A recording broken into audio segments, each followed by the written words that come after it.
It was some really good stuff. But on the other side of the stage, we have Pathra, who none of us here on the desk thought was going to go against Jia. What do you guys think about that? She just 3-0'd Slissa.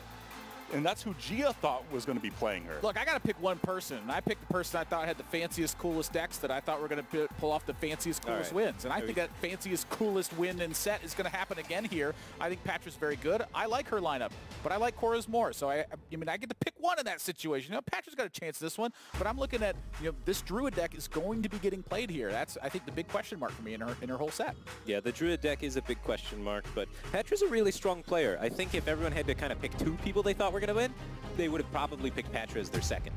Yeah, definitely. I think everyone knows everyone is a strong competitor here. But now our players are ready.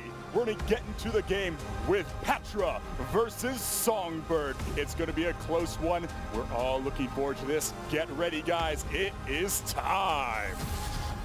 Game one getting underway. Pathra going to be starting off on the Cloning Gallery Priest, much more minion heavy than the one that Songbird has brought.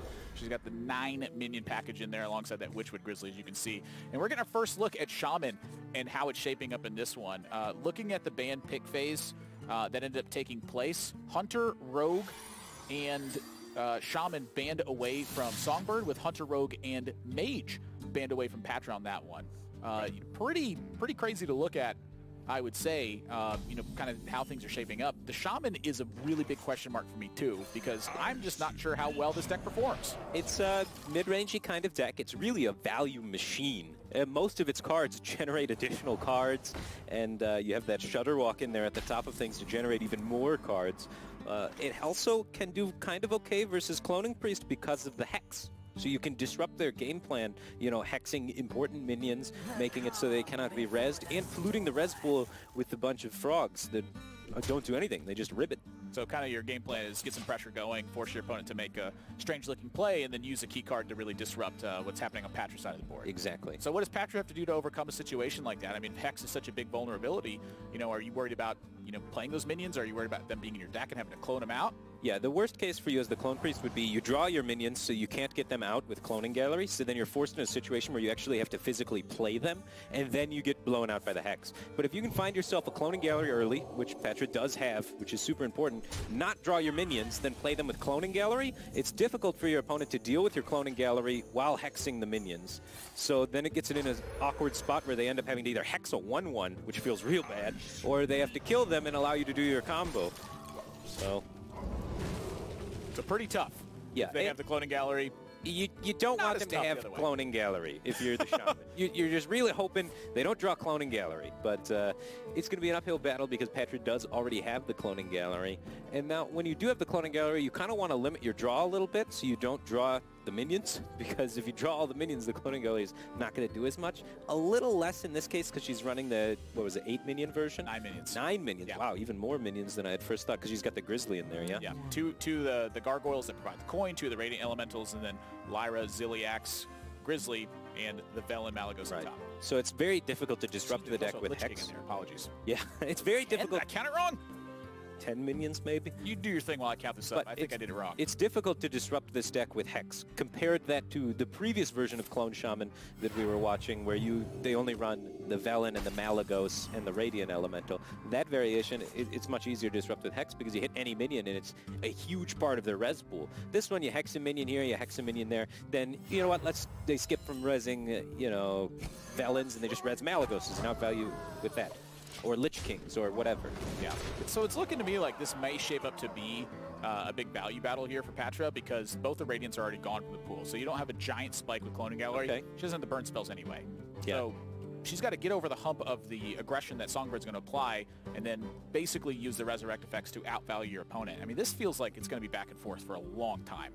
I would agree with that, yeah. One of the things that could maybe break it out of the back-to-forth thing is, depending what the Shadow Essence builds, she could kind of set up a Spellstone lethal, potentially, down the road. But yeah, generally, with the more minions you have, the more value-centric you go, and the less burn-centric you go with the Clone Priests.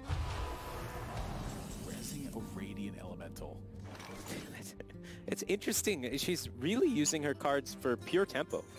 She's afraid of the damage being represented by Songbird, because Songbird really does have a lot of pressure on the table there. That's a 6-3 Glacial Shard. Yeah.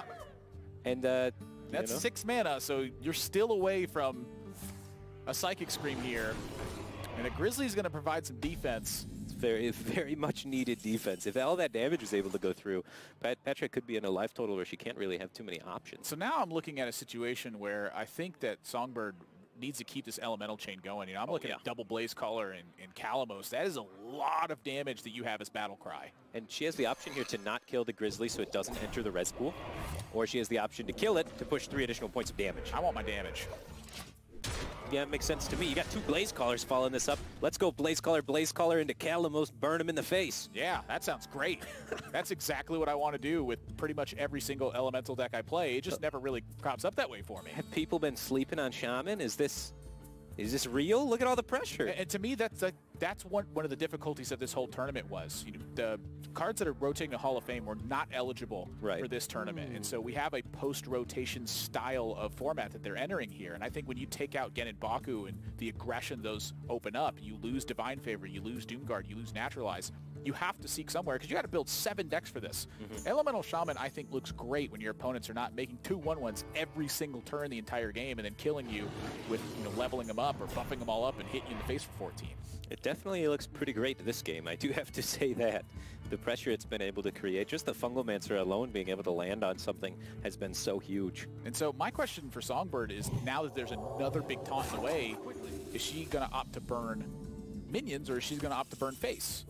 And the Nerubian Unraveler drawn, so that increased the cost of all spells by 2. That is such a huge card against Priest in particular, because all of their big sweepers cost a lot of mana anyway. Right, there's 2 copies of the Nerubian Unraveler in Songbird's deck. So when I was doing deck analysis, I was saying, that's a little fancy. That's a lot of tech cards. So, but, you know, she's hit the matchup where they're important. That's what you like to see when you're running those Nerubian Unravelers. You want to line up against the Priests. Yeah, I think for Pathra here, this is a pretty minor victory too. You know, the fact that this Blaze Caller went into minions to keep pressure rolling instead of just going straight to the face. The fact that there was no Hex too. Yeah. If she took a big gamble there, you know, choosing to do the minion play instead of going for the Scream, because if there's something there to break through that taunt and then use the Blaze Caller when they finally do the Scream, that would have been disastrous. But she felt like she was in a dangerous spot, took a risk, and got rewarded. We're looking at some big reload here, too. So, I mean, this is probably 6 damage to face in my head. Oh, every time. Yeah. You know, you could opt to make more minions there, but then you're thinking Spirit Lash from the other side's a big liability. Another Psychic Scream's going to put a bunch of 1/1s into your deck. Yeah. Launch the 6 damage. Force Pathra to have something right now. What does this Cloning Gallery even pull out? She's drawn so many minions, we're actually. Minus Grizzly, we're minus Ziliax, we're minus Gargoyle, we're minus 2 Radiant Elementals. Wow. She's putting up the Grizzly for the taunt. She does kind of have a soft read that there's no Hex. The previous Grizzly most likely would have been hexed. So, you know, using that information to her advantage there. So now we're looking at another Blaze Caller. Songbird's going to keep chipping away at board here. This is quick-paced play as well. You know, just playing it about as straightforward as you could picture. Kill stuff on board, attack stuff, and keep trying to clear the way.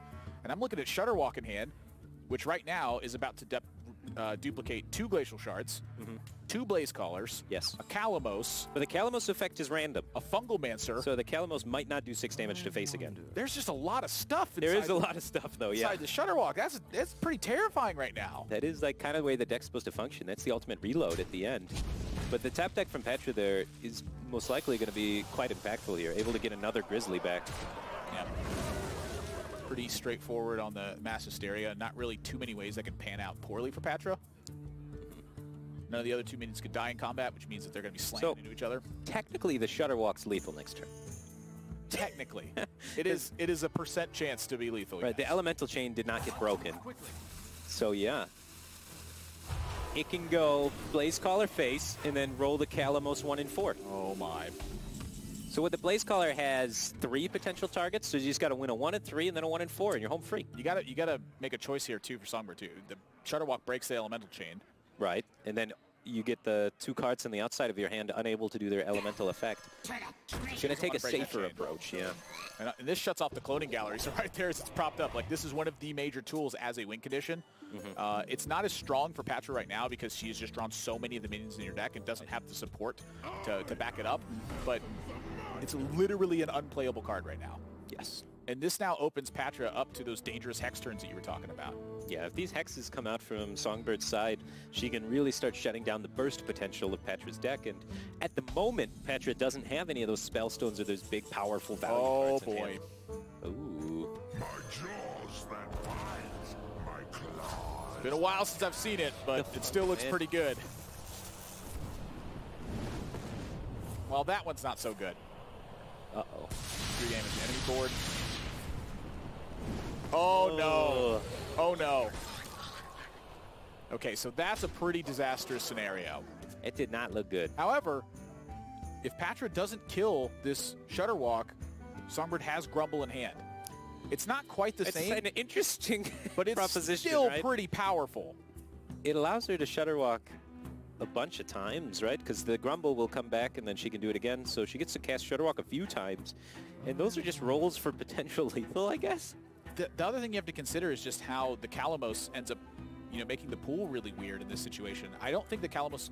Does the Calamos happen if you... The Calamos is not active right now. So if she were to go to Shutterwalk- Grumble, Shutterwalk, there's no Calamos, there's no Blaze Callers happening. Okay, so the Shutterwalk Battlecry from that duplicates Calamos is dependent on the Elemental Chain. The Elemental Chain, Okay. yes. Unity. So it actually doesn't do a whole lot if she were to go for it off the Grumble.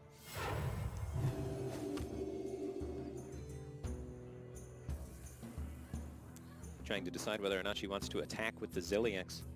If she doesn't attack, the opponent kind of has to bump into it multiple times, unless there were to be a Hex or, Battle Cries that can remove it. This game got weird.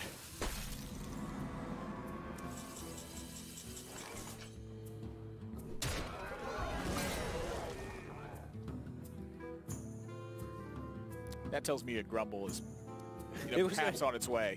It's interesting, right? She knew she wanted to take that trade, but the rest of the turn wasn't quite figured out yet. It's been a long time since I've seen this happen. This is weird. Yeah. Shutterwalk combo is not something you see every day. But, So she gets the Elemental Chain going again. right, it's happening again now. But you saw there, it pops up, but no effect happens from the Calamos. But there's a Grumble in this pool as well, so these 2 minions are going away. Right. But you replay them, they What did cost that- 1. Oh, the Blaze Callers don't activate because of the prerequisite. Yeah. So you bounce back to Shutterwalk now, protect it with the Tar Creeper. But she does have a 1-mana Shutterwalk locked and loaded, Yeah. with all the Elemental Chain continuing on for next turn. I am afraid for Pathra. Even with the big Spirit last year, I am afraid for Pathra. Spirit Lash heals her to full HP. Yeah, but it kills off pretty much your entire board. Yeah, it's not great. It's not great. She's had such an awkward draw. That's what can happen sometimes with this high minion variations of the deck is you don't draw as much burn. And I think that's what happens also when you have your Radiance early. right, the Radiants are pretty low impact draws early on in the game. They help you fight for board a little bit, but It's not what you need in that's the what matchup, Mass right? Hysteria and Psychic Scream are for. Exactly.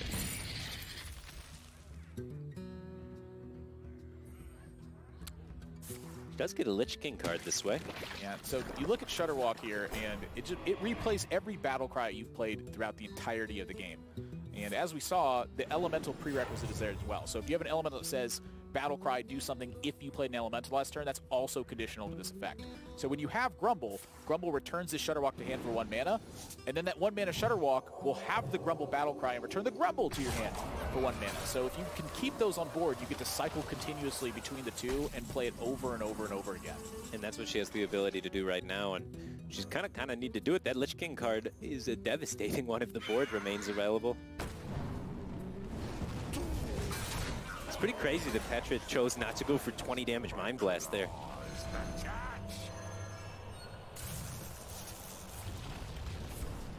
I don't know. I don't It's know so glorious. Oh boy. That's a big one. Now, the other thing to consider here, too, is that Songbird's hand is getting full. Oh, my. This is...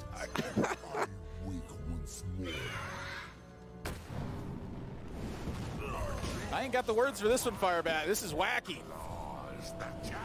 That's the spot you want, though. Oh, not another 6 stuff. I think there's plenty of those left in the pool, though. Yeah, she gets to just keep going. Until one of them dies. It's like that card in the dungeon run. Yeah, like the cast Rod as of many Roasting. pyro blasts It's until... the Rod of Roasting. It's basically what she's created, the Rod of Roasting. Oh my gosh, From that's Dungeon Run. awesome. Yeah. And she has the health total lead, so the Rod of Roasting's perfect. Oh, and now there's only 2 targets for the Blaze Callers. Yeah. That's it. That's got to be one of the coolest lethals I've ever seen in Hearthstone. What just happened? Shaman's sweet. We were both questioning this deck. I was very much questioning Shaman, but when you create Rod of Roasting against Clone Priest and own them with it...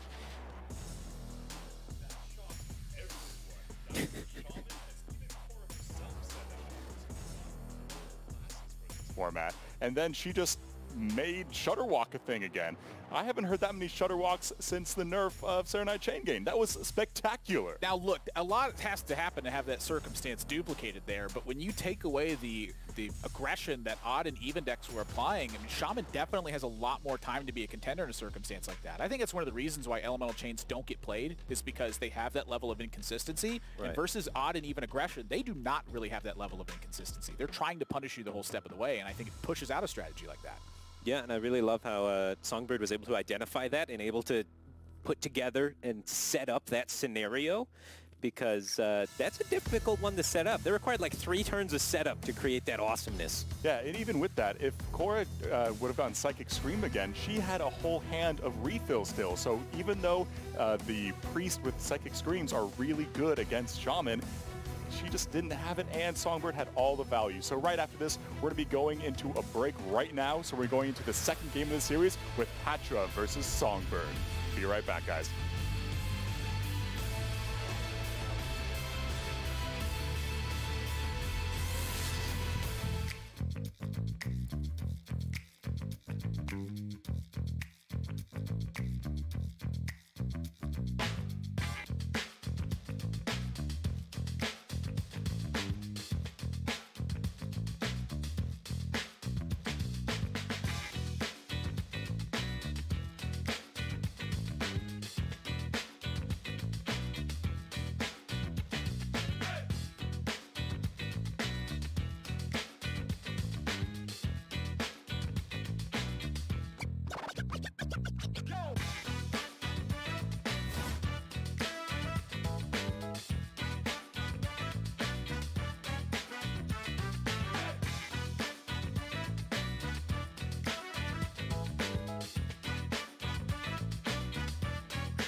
Hey chat, it's Lauren Jabara here with you again. What's going on? I hope you're enjoying your time watching this lovely stream that we have. WSOE 5, a lot of great action coming at you.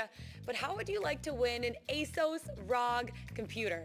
All you gotta do, type in that chat, !giveaway. It will pop up a little link there. Click on that link and go and enter. And for one lucky winner, you're gonna win a VIP trip for 2 people to come right here to Las Vegas and watch one of the future WSOE tournaments. So make sure that you type it in, !giveaway, click on that link and enter on it to win. Lots of great options, and we also want you guys to get involved on Twitter. So go to our Twitter page at WSOE and let us know, who do you think is going to win this series? We want to hear your opinion. So go on there and type it on in WSOE. We want to see who you think is going to win. We'll be announcing the results of that poll in the next game.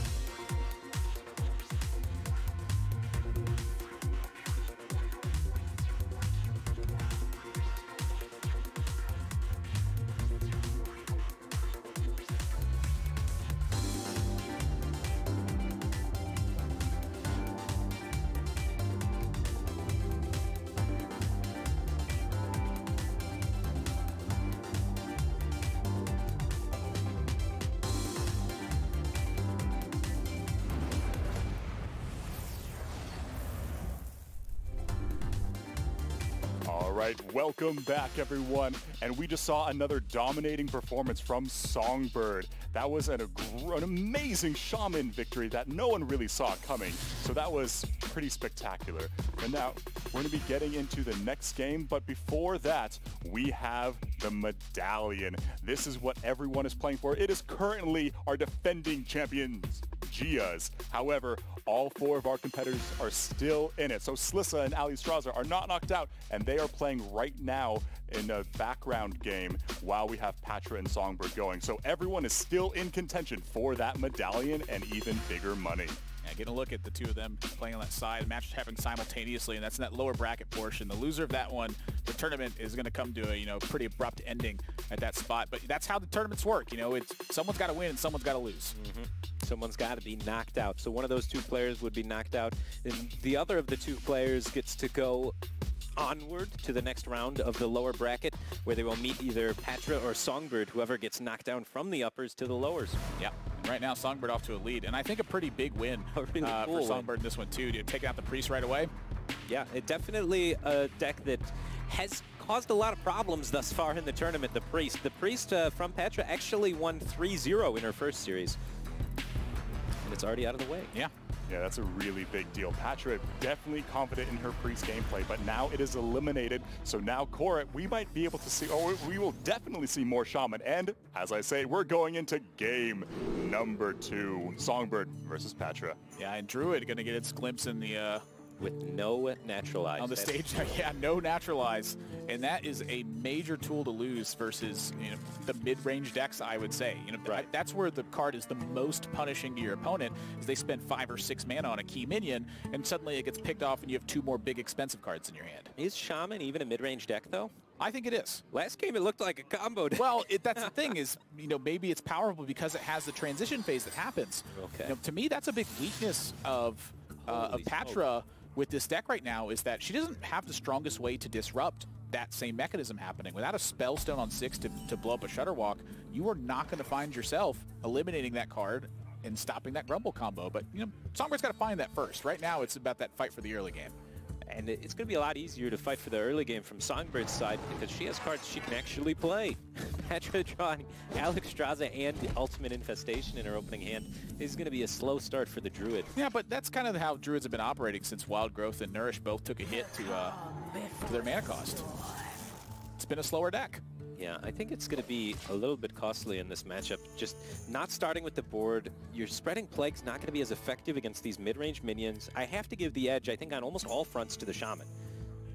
So how does Pathra overcome that? I mean, she's got an expensive hand right now, but what's a key draw right now that helps turn this around? Key draw to help turn around? I think, honestly, the Arcane Tyrants are a big factor, right? Arcane Tyrant is a way where you can sort of cheat out tempo to get ahead of your opponent. You can take a big swing turn. So I think it's good that she has the Arcane Tyrant. I'm thinking of like either that or maybe a Nourish Arcane Tyrant kind of turn, get ahead in mana, be able to take bigger plays, the standard Druid approach, or even like a Spreading Plague double Arcane Tyrant swing turn would be huge because Shaman doesn't have great ways to come back once it's fallen behind. But it seems just so difficult for the Druid to get ahead and to be in that position in the first place, to make Shaman playing from behind. Oh, Slosher. Bounce the minion to hand, gives it +2/+2. Yeah. Nice little 3/3 body, too. Protects it from that setup that Pathra was going for that turn, the Wrath for 1, and to draw cards. Because she obviously recognizes right now she has to draw something else to go along with his hand because it's not in shambles, I would say, but it needs some key pieces, I think, to keep operating here. Yeah, it really needs some help. These 2 Moonfires picked up on top of that. Those are not useful. You do not want combo pieces at this point in the game. That's your finisher cards. You want to be playing those with Malagos to close out the game, not early on to try and maintain the board. Yeah, and for me, I'm looking at this branching pass, and I'm thinking 12 armor. Patra's thinking draw cards. I'm thinking draw cards. I think her hand's weak and she needs cards, but I think you have that purple mentality of just always gain 12 with it. Look, it's like, the way that I see it is it's like a life tap, right? My options are gain 6 armor or draw a card. I don't have any minions in play. Am I going to life tap for 6 life? Well, life is... I better need some cards really bad. You don't need that much life against Shaman. You just need tools to gain the board, right? She goes 50-50 with it. She draws one, then armors one, which is particularly good because she drew into the Spellstone, so buffing that is a huge factor so that it can start contesting this board and removing some things. And Nourish picked up now. You know what the game plan is. Nourish into Arcane Tyrant, gave for mana, try and get these big things out of your hand, play Ultimate Infestation, and do Druid things. You're going to go from 6 mana to 8 mana, then you go into 9 mana for your turns. That's Alexstrasza into an Ultimate Infestation. You see the, you know, what the poll says there, slight edge to the Songbird on the fan favorite. That's a big one right there, too. It's starting to turn towards Druid in my mind, though. Yeah. I'm really digging this whole Nourish into Alexstrasza UI. There's not a lot of pressure coming out from the Shaman just yet. Like, Songbird has the tools to... Oh, my. Never mind. That's a huge draw. That changes everything. That's a fully upgraded Spellstone in Patra's hand, though. All of a sudden, it went from no pressure to a Fungal Mancer just jamming pressure down your throat. Well, the Innervate picked up as well. My goodness. These are some good hands. It's going to be a fast UI this game, yeah. Now, if she's under too much pressure, she can skip the Alexstrasza, go straight to the Ultimate Infestation.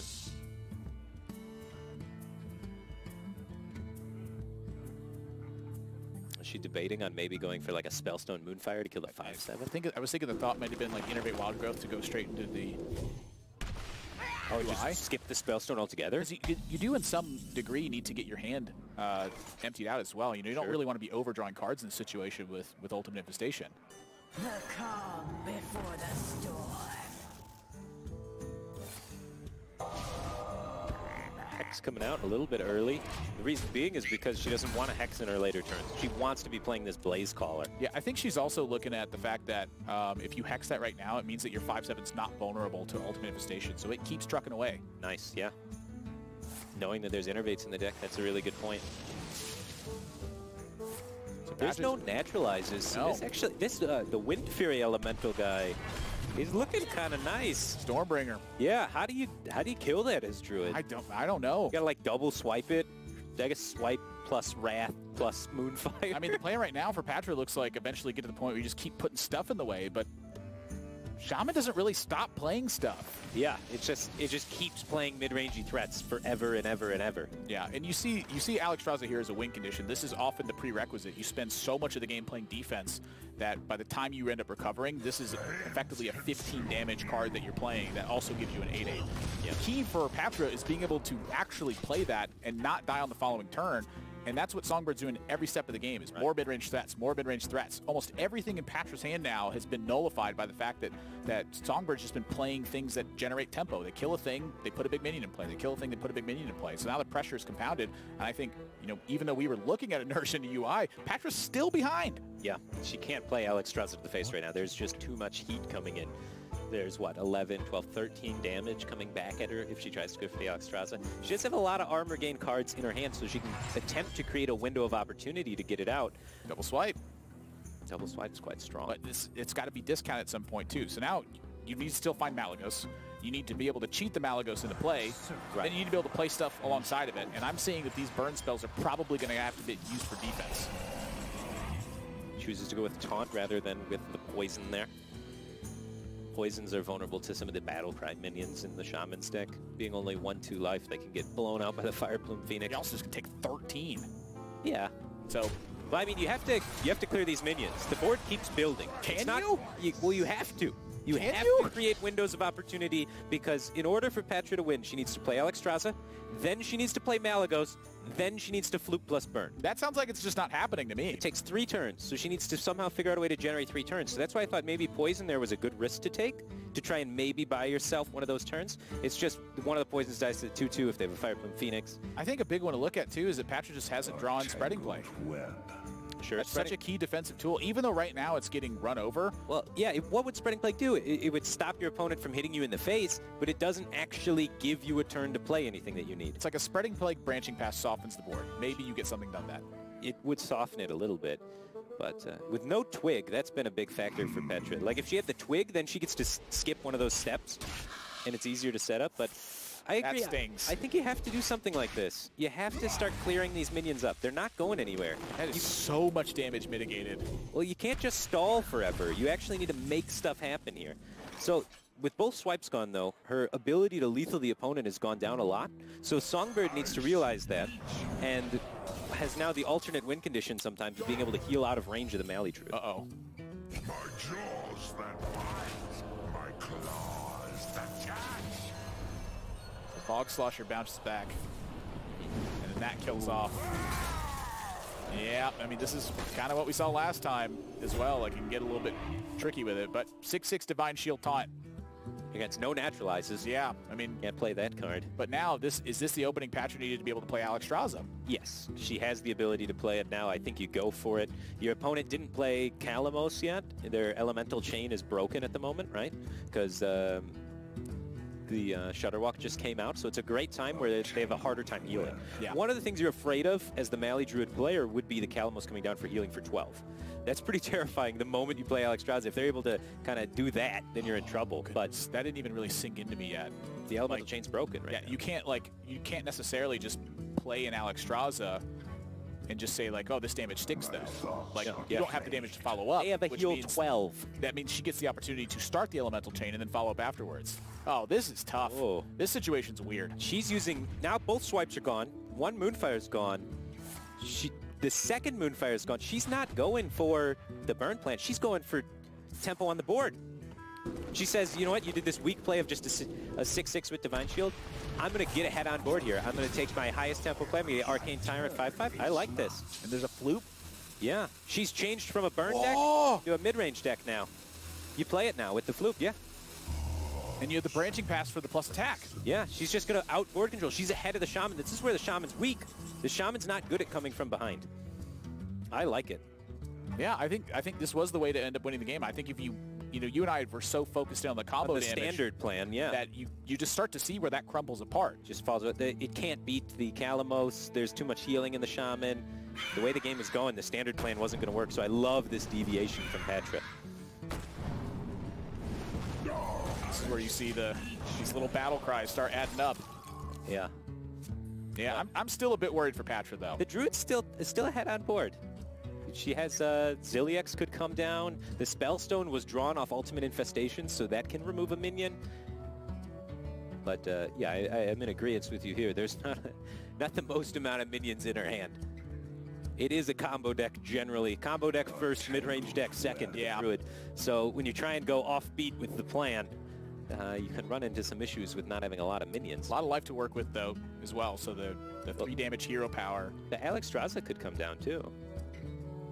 You have the Spellstone to take out. I think you have to keep fighting for board. Yeah, I mean, but the question becomes like, I want to kill everything on Songbird's board right now if I'm in Pathra's position. I want to use my hero power, I want to use the Zilliax, I want to use the Spellstone and hit for 3. You stay ahead on board. It might just not be strong enough though. It seems really weak, right? It's on plan for what she's been doing, but it's a little icky. So yeah, it definitely is. Just not getting enough minions.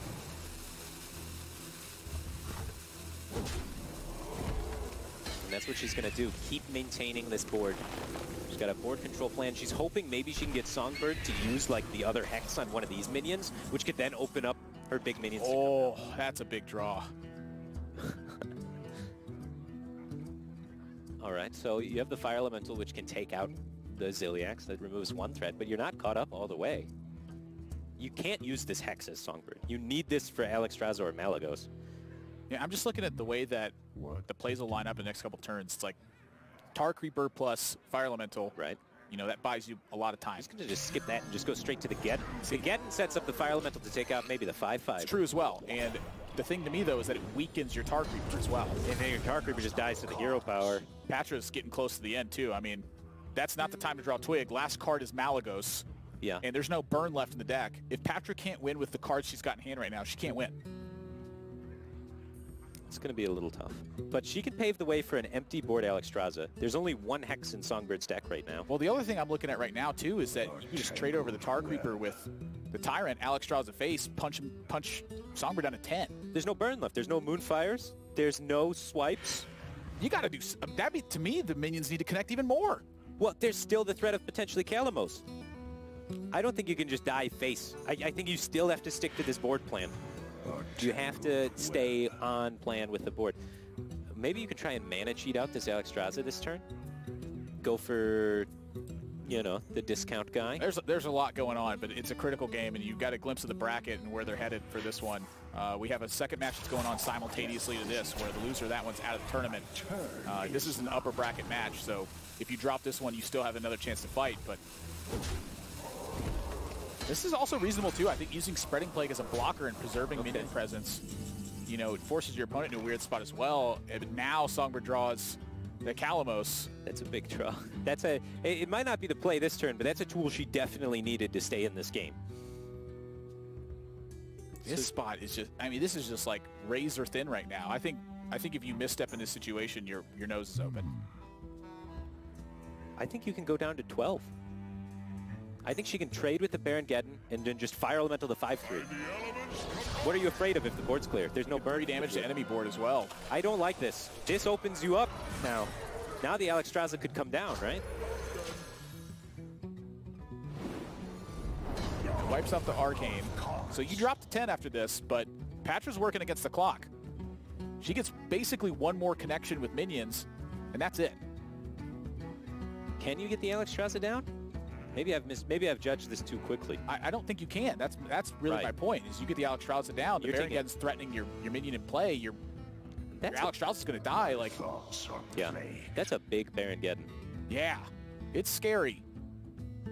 I think Patra's just, you know, the way that her deck ended up panning out, and the pressure she was under, and the fact that she doesn't have Naturalize for these big threats is, you know, it's starting to show why Naturalize is such an important card to this deck. So if you Alexstrasza your opponent, they have to deal with it, though. Well, she has the Hex minions on board. She has the Hex, yeah, so she's fine. Just the minions on board will deal with it. Well, if the minions on board deal with it, you don't set up a lethal back towards your opponent, and your Baron Geddon starts killing you. Patra's in fatigue, though. I mean, you use in my head, you use the Baron Geddon to kill the Alexstrasza. She's going to go for it. I don't blame her. She's still debating whether or not it's right, like we are. I'm not 100% certain that this is the best line, but the rope's burning, and it's kind of what we have to go with. Takes the trade to try and protect it. Just hoping that this Baron Geddon has to trade, but the Baron Geddon can just go face, and then you can use the Hex. You don't care about Malagos. It's actually hilarious. The deck's called Malagos Druid because it's built around Malagos. All the burn spells are gone. Yeah, at this point, Malagos is just a silly 4/12. It doesn't actually do anything. So you don't need to save this Hex for Malagos. You can keep this Baron Geddon in play, Hex your opponent's minion, and just shove face really aggressively. I would love to see go face, Hex it, Fire Elemental to face or something. Maybe not Fire Elemental, but, you know, deploy play that can go face. Play Nerubian Weird. Play basically anything that isn't the Arcanosaur is where my head's at. Don't blow up your own stuff. Exactly. Maybe think about playing, most of the cards left in Patra's hand are spells. The Nerubian Unraveler could be sweet. You're looking at Songbird like go over the motions here too. This is also a winning line. Your opponent's in fatigue. There's nothing they can do to get back in the scenario. If you save Hex, you check the Malagos. Well, even though they're in fatigue, you're kind of on a clock as well. You're at 15. The hero power does 3 a turn. That's 5 turns. Do you know how much damage 5 turns of fatigue is? It's a lot. It's a lot. It's like what? 20-ish? 5, 4, 3, 2, 1. Yeah. It's a lot. And then, you know, still. That's 15 damage, plus the minions crashing in, plus whatever defense Songbird can play on top of that. I don't think that Songbird has a way to lose the game other than she ignores minions. Druid has a lot of ways to stay alive still, though. There's a Spreading Plague. There's a Branching Paths. Those cost a lot of mana, too. They do cost a lot of mana right now, which is kind of funny. She's getting the mana. Now there's a Tar Creeper in the way. She can develop the Malagos. Do you want to reevaluate this at all? That Tar Creeper's stopping the buck. The Tar Creeper is a very welcome sight. This game's done. It's most likely over with the Tar Creeper being able to seal things out. And the Glacial Shard as well can help alongside that. This Shaman deck's beating everything. We were questioning this. Yeah. Looks like the Shaman deck is going to be able to close. Wow, that was a really cool game, though. It's not completely over. This is a powerful turn. The Branching Paths can go aggro with these guys. That's the hope. going to be enough, though. The Tar Creeper does not respond very well to trading with these, that's for sure. Wow.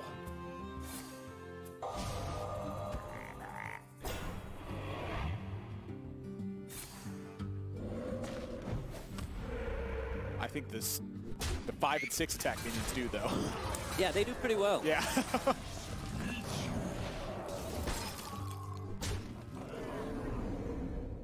I do want to say, though, I really liked how Pathra played this game. I think she had a very poor draw, and she adapted to it in a really cool way. I definitely agree with that. But again, to me, it's like the choice of Druid is... Right. I think that was our big question choice as well. of Druid, yeah. Exactly. Losing Naturalize means the mid-game pressure that these styles of minions provide now prey on your style rather than become vulnerable to it. And I think that that is really the position that made Druid dominant. Normally against Druid, you're like, I don't want to play this Kalamos because they'll remove it for 1 mana and keep trucking. Yeah. And now all of a sudden, Kalamos is just this game-winning heal where you play it and they have to deal with a 7/7 somehow as Druid, and they have to waste their burn and their combo pieces on it. It absolutely changes the matchup completely. 2-0 for Songbird right now. Yeah, in the matchup of the doubted classes, it looks like Shaman, again, being able to beat Priest and then asserting its dominance over like the last choice kind of deck over the Druid's selection. I was saying, you know, during predictions that I thought maybe Songbird's lineup was a bit too fancy and overtacked, and maybe her decks are a little too out there and she's overthinking things, but it seems like everything's spot on and she's doing everything perfectly. Some good stuff. And now we have some information about the other game going on right now with Celissa versus Alistraza. And that's going to be right after this break. So everyone stay tuned and we'll be right back right after this.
Greetings again from WSOE, and that was some intense bling. But right now, we get to show you guys what's happening in the lower semis with Ali Straza versus Slissa. Yeah, two matches taking place simultaneously. That one, Ali Straza and Slissa on the chopping block. They have to win if they're going to move on in this tournament. Right now, Slissa looks like she's got a 1-0 lead in that match. So if our first match wraps up, we have bonus coverage of that second match that's coming up. So plenty more Hearthstone action.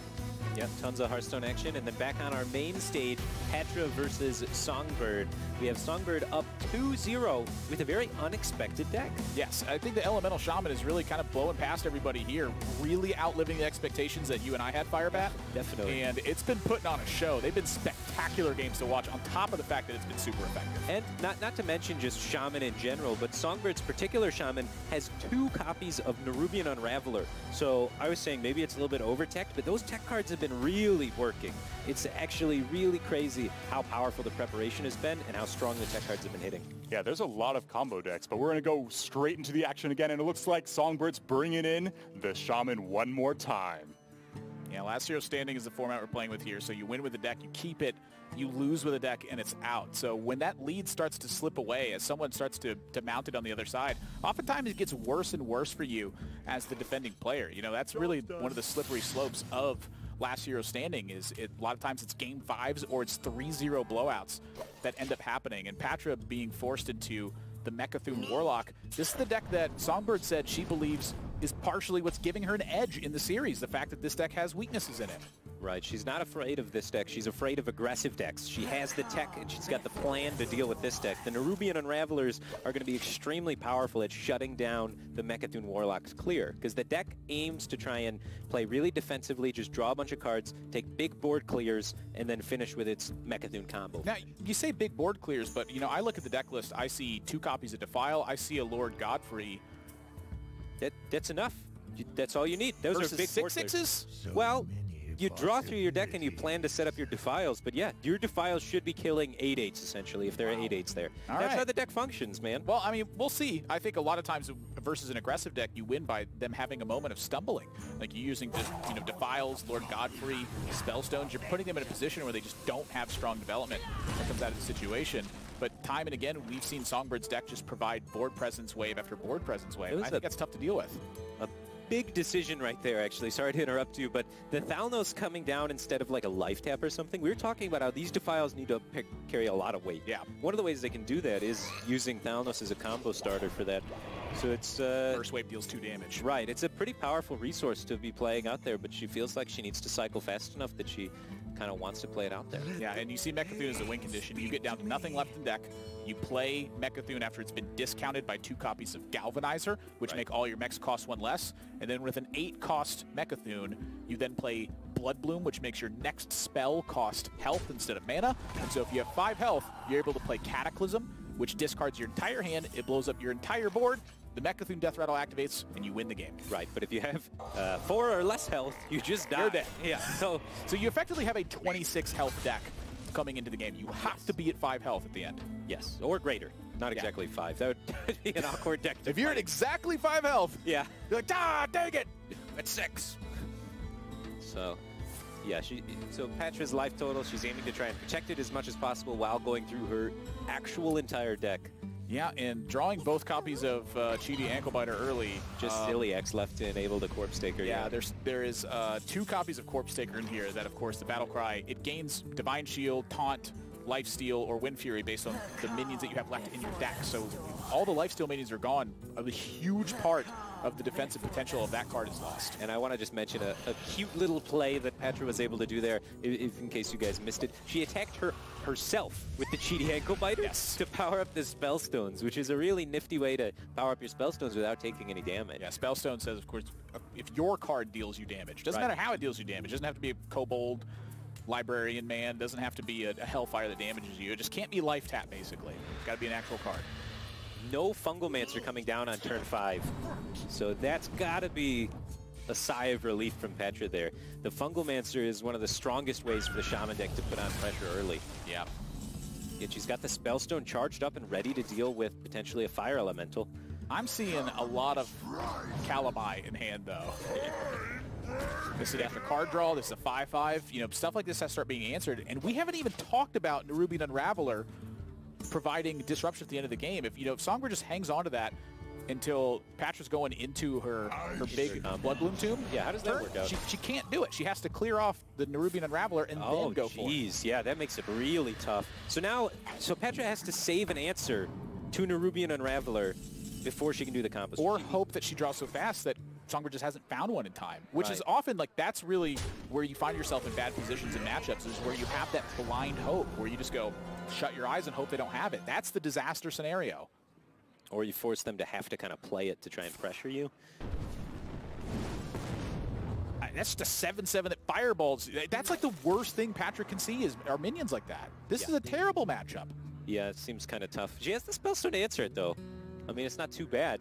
It gets a little scarier when you think in the context of, well, if you use this Spellstone here, now you only have one Spellstone left in your deck and you need to save it to kill Nerubian Unraveler the whole game.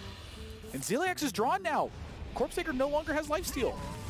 That's not good. This is going to make it very difficult and awkward to ever even play the Corpsetaker. There's one Divine Shield taunt minion left in the deck with a second Wax Elemental. Right.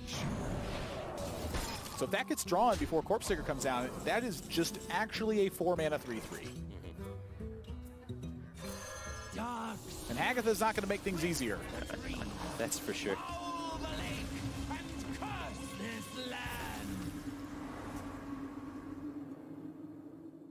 But yeah, basically just ignore Songbird's life total. That is completely irrelevant to this game. It is all about Patra's life total, how far into the deck she is, and what kind of position she's in as she's approaching the Blood Bloom turn. But that's a long way away. Well, at least she's got a very powerful turn for this turn. Just playing the Acolyte and the Ziliax can clean up the board if she wants to, for the most part. If I'm in Patra's spot, I really want this Corpsetaker to come down. Maybe she just passed that point, though. You know, maybe it's past the point of relevance. Yeah, it doesn't have lifesteal anymore. I'm actually totally fine with just never playing it. She's going to go for the max draw play here. She's really focused on just going through her deck quickly. Says, you know what, Defile can clear now. Let's do it. Yeah, and I think that actually is probably one of the wiser plays for Patra, to shut your eyes and just hope that Nerubian Unraveler's not on the other side.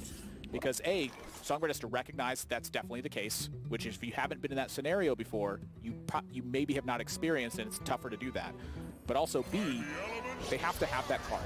So I think the faster you draw, the more likely you are to win in a situation like that. One of the Defiles have been played, so going for the cute, adorable little 1/1s. Yeah. That's to try to open up the Kalamos to be able to connect as soon as possible, but this does open up Mortal Coil turns for Patra now. Yeah, with neither Mortal Coil being played, it may be a bit questionable going for the 1/1s. An argument you can make for sure. We still got to get 2 Galvanizers played as well. Well, he's just got 20 life still, though. I feel fine with the Mechathune Warlock's position. The only thing I'm scared about is the Nerubian Unravelers, right? If Songbird just saves both Nerubian Unravelers, Patra needs to have an answer for each of them. Yes. One of the Spellstones is gone. So that answer is either going to be minions on board or setting up Defile to kill a 5/5.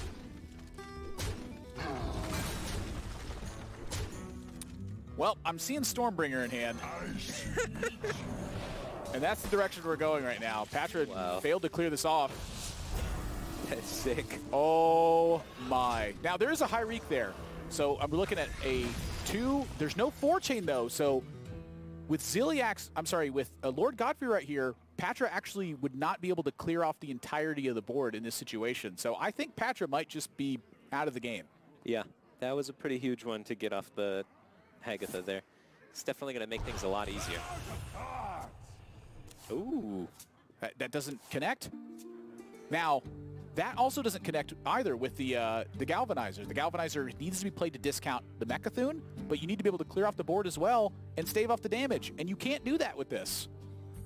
Yeah. I think Patra's dead. Needs just like something at 3 health to be able to play, or some way to injure something. So my question is, did she need to use both the Mortal Coils? Because the Mortal Coil would have set this up for a Godfrey clear. Potentially, yeah, she could have done that. She also could have thrown away the combo there and gone for like Blood Bloom Spellstone clear. But, she did. Songbird 3-0 in the series. So Patra drops down to the lower bracket in that situation, and that means Korra has emerged from the group victorious 2-0 and in spectacular fashion. I'm a little disappointed that we didn't get to see the double Nerubian Unraveler dance there at the end, but... I mean, I hit like